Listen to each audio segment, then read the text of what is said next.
ఒక్కసారి కొమ్మూరి గోల్డ్ కి కాల్ చేయండి. తాకట్లో ఉన్న మీ బంగారాన్ని విడిపించి మార్కెట్ ప్రైస్ కి వాళ్ళు కొనుక్కుని మిగతా డబ్బులు మీకు ఇచ్చేస్తారు. వెల్కమ్ బ్యాక్ టు మనం టీవీ. నేను మీ పవన్ బెస్వాడ. మనతో పాటు స్టూడియోలో అందుబాటులో ఉన్నారు సామాజిక రాజకీయ విశ్లేషకులు డివి శ్రీనివాస్ గారు. సార్తో మాట్లాడదాం. సార్ నమస్కారం. నమస్తే అండి. అధికారులు ఎవరు మాజీ ముఖ్యమంత్రి బెదిరింపులకు తలొగ్గాల్సిన పని లేదు.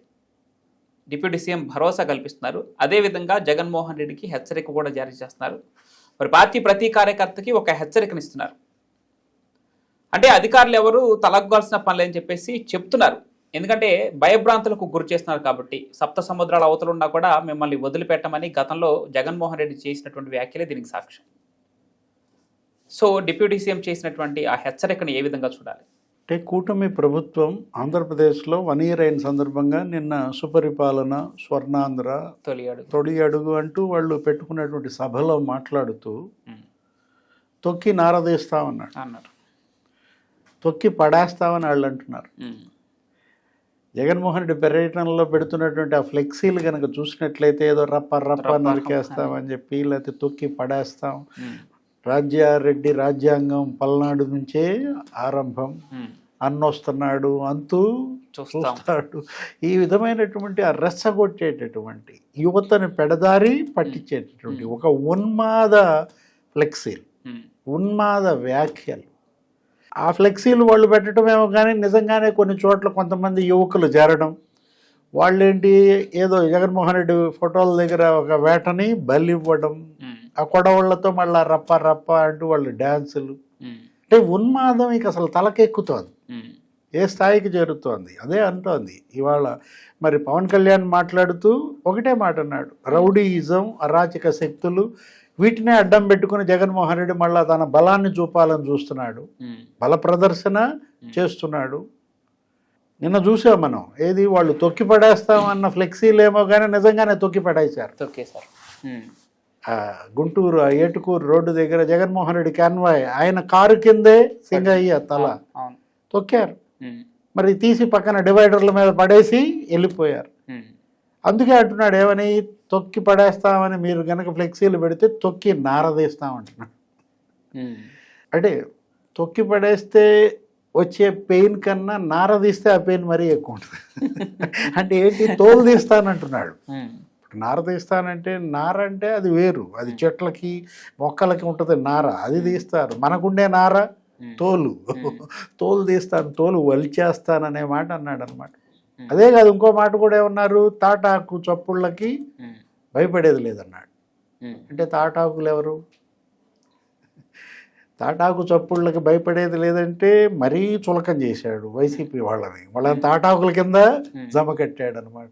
అంటే మీరెన్ని చప్పుళ్ళు చేసినా వాటిని తాటాకు చప్పుళ్ళు అంటూ భయపడేది లేదంటూ తను ఒక మాట అన్నారు. ఏంటి, నిన్న ఆయన ప్రసంగంలో, మా ఐక్యత అది చెదరదు, నా వల్ల ఈ కూటమి చెదరదు, నేను అసలు ఈ కూటమిని చెదరనివ్వను అన్నాడు.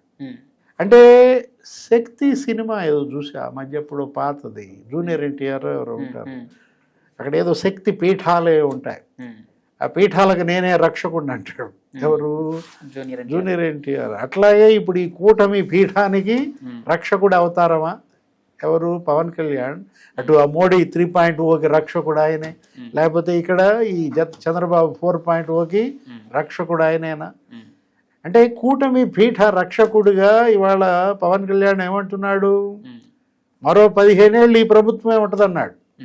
గతంలో కూడా మీరు చూసాం, మనం విన్నాం. లేకపోతే అసలు ఇంకో 10 ఏళ్ళు ఈయనే సీఎం అన్నాడు. చంద్రబాబే ముఖ్యమంత్రి రాబోయే 10 ఏళ్ళని కూడా.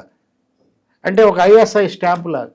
ఇప్పుడు వస్తువులు కొనేటప్పుడు నువ్వు చూస్తావు ఐఎస్ఐ ముద్ర ఉందా లేదా, అట్లాగే ఇప్పుడు కూటమికి వాళ్ళ ఈయనే ఐఎస్ఐ స్టాంపుగా మారాడా? అంటే సార్ ఇక్కడ కార్యకర్తలే బలైపోతున్నారని ఒక వాదన ఉంది సార్. మొన్న ఈ రవితేజ అనే కుర్రాడు ఈ రఫా అనే ఫ్లెక్సీలు పట్టుకున్నాడు కదా, సో అతన్ని అదుపులోకి తీసుకున్నారు. దాని వెనక ఎవరున్నారు, ఎవరు ఈ ఫ్లెక్సీలు పెట్టడానికి ఆయనకి ఉసిగొల్లిపారు అనే విధంగా విచారణ జరిగి వాళ్ళని పట్టుకుంటారా, లేకపోతే ఈ కార్యకర్తనే నిర్బంధించి ఈయనకే కౌన్సిలింగ్ ఇస్తారా, ఈయనకే శిక్షలు ఉంటాయా, ఏంటది? అది ఇది సైమల్టేనియస్గా రెండింటిగా జరపాలి.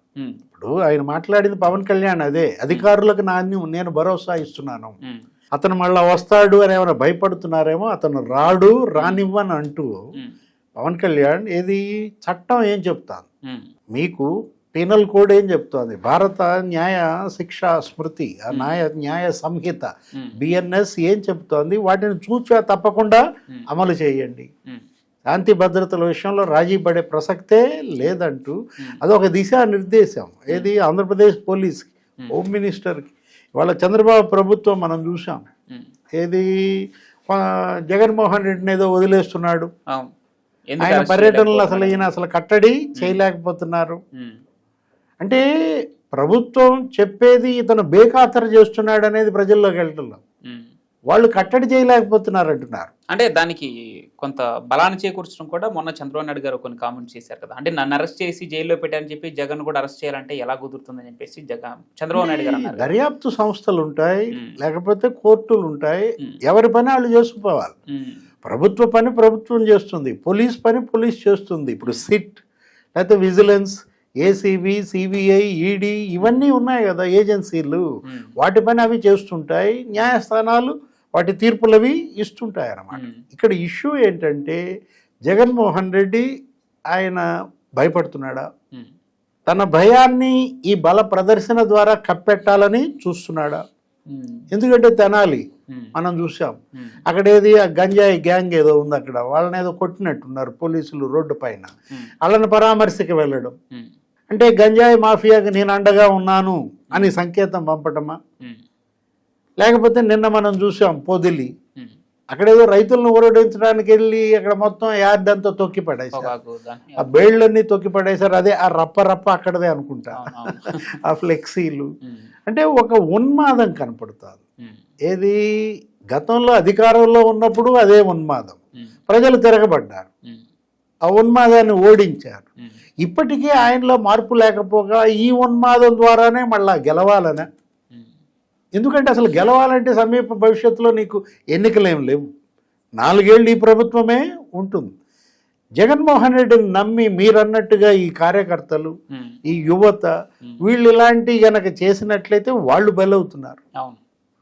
ఇక్కడ ఫస్ట్ ఆఫ్ ఆల్ ముందు ఏంటంటే చట్టం తన పని తను చేయాలి. ఎక్కడ పొరపాటు జరిగినా, ఎక్కడ అరాచకం చెలరేగినా వెంటనే ఉక్కుపాదంతో దాన్ని అణిచేయాలి. మళ్ళా అలాంటి దుశ్చర్యలు పునరావృతం కాకుండా కఠిన చర్యలు చేపట్టాలి. ఇప్పుడు మనం చూసాం, మొగ్గలోనే గనక వంగకపోతే అది మానై మరి విశృంఖల విహారం చేస్తుంది అనమాట. ఇది కూడా అంతే, ఏది కట్టడి అనేది మొగ్గలోనే గనక చేసుంటే ఈ పరిస్థితులు వచ్చేవి కావు. ఇప్పుడు ఒకటి మాఫియా ఇవాళ చెలరేగిపోతారు, మాఫియా ద్వారానే మళ్ళా ప్రజల్లో భయోత్పాతం సృష్టించాలని ప్రయత్నాలు జరుగుతున్నాయి. ఒకటి శాంతి భద్రతలను కాపాడటం, ఇంకొకటి రౌడీయిజాన్ని రూపుమాపటం. ఇవాళ 2 టాస్కులు ఈ ప్రభుత్వం ముందున్నటువంటి నేపథ్యంలో పోలీస్ కూడా గతంలో జగన్మోహన్ రెడ్డి హయాంలో లాగా పనిచేయకూడదు. అప్పుడేంటి, జగన్ సీఎంగా ఉన్నప్పుడు పోలీస్ క్రిమినల్స్ ఏకమైపోయారు. నీకు ఎవరు పోలీసో తెలియదు, ఎవడు క్రిమినల్సో తెలియని పరిస్థితుల్లో క్రిమినల్సే పోలీస్ అవతారం ఎత్తారు, పోలీసులే క్రిమినల్స్గా మారారు. పోలీస్ స్టేషన్లో ఈ క్రిమినల్స్ పుట్టినరోజు వేడుకలు జరిపారు. సర్కిల్ ఇన్స్పెక్టర్, డిఎస్పీల స్థాయిలో వాళ్ళు వీళ్ళకి కేక్ కట్ చేసి నోట్లో కేకులు పెట్టిన పరిస్థితి. ఇప్పుడు పోలీస్ ఇవాళ మారిపోయింది. ఇవాళ పూర్తి స్వేచ్ఛని ఇచ్చినారు ఈ ప్రభుత్వం.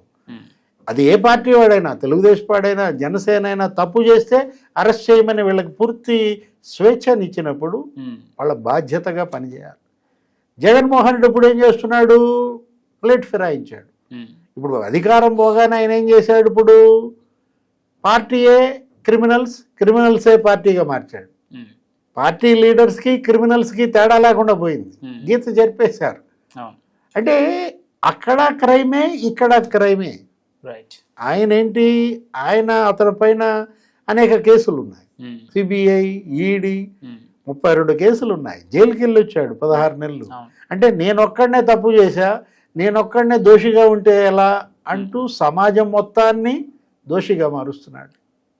ప్రతి ఒక్కళ్ళని తప్పుడాళ్ళుగా చేయాలనే అతని కుట్రకి మరి వీళ్ళు బలవుతారా, అది వాళ్ళే చూసుకోవాలి. ఏదైనా సంస్కరణ అనేది వాళ్ళ ఇంటి నుంచే ప్రారంభం కావాలి. తల్లిదండ్రులే ఇవాళ వాళ్ళ బిడ్డల యొక్క సంస్కరణ చేపట్టాలి. ప్రభుత్వం ఇందులో మధ్యవర్తి పాత్రే పోషిస్తుంది తప్ప ప్రభుత్వం పూర్తి బాధ్యత తీసుకోలేదన్నమాట. Thank you. నమస్తే.